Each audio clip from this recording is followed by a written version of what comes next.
Pharma కంపెనీలో జరిగిన ఘటన తీవ్రంగా కలిచివేసింది. 17 మంది మరణించారు, 36 మందికి గాయాలయ్యాయి. 10 మందికి తీవ్ర గాయాలు, 26 మందికి స్వల్ప గాయాలయ్యాయి. బాధితులందరికీ ఉత్తమ వైద్య సేవలు అందించాలని ఆదేశించాం. మృతుల కుటుంబాలకు కోటి ఎక్స్ గ్రేషియా, తీవ్ర గాయాలైన వారికి 50 లక్షల చొప్పున పరిహారం, స్వల్ప గాయాలైన వారికి 25 లక్షల చొప్పున పరిహారం. భవిష్యత్తులో ఇలాంటి ఘటనలు పునరావృతం కాకుండా చర్యలు, బాధితులను అన్ని విధాలుగా ఆదుకుంటాం సీఎం చంద్రబాబు.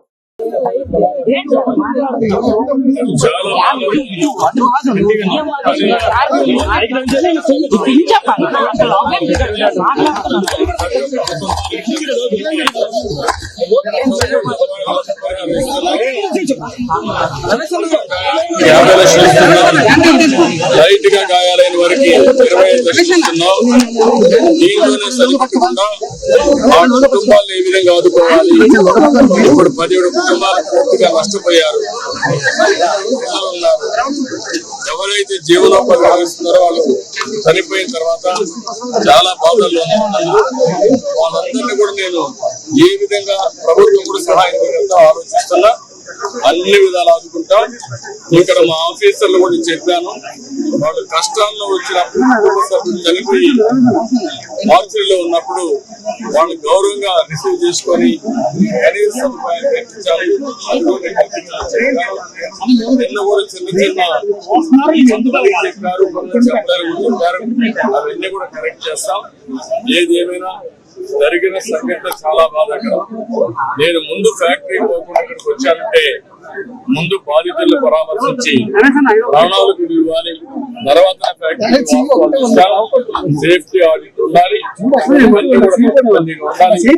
ఇలాంటి సంఘటనలు పునరావృతం కాకుండా అన్ని చర్యలు తీసుకుంటారు. కుటుంబ సభ్యులను అనుమతించట్లేదు ఆవేదన వ్యక్తం చేస్తారు.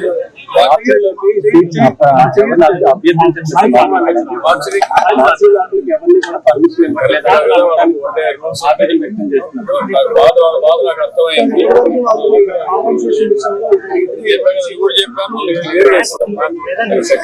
ఈ సమయంలో కూడా వైసీపీ నేతలు విమర్శలు చేస్తారు.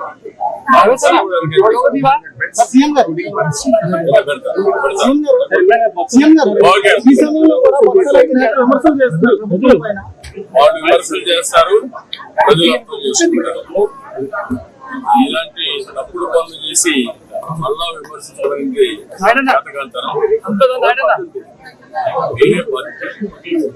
నేను వచ్చి 60 రోజులు చేతగానే అసమర్థంలో పెట్టుకోవాల్సిన అవసరం. అప్పుడు పనులు చేసేవాళ్ళు చిన్న మాట్లాడుతూ ఉంటారు. సవాలు కదా వయసు లేకపోయిన రకం మాట్లాడుతుంది. సంఘటన ఎక్కడ జరిగింది, ఎందుకు జరిగింది,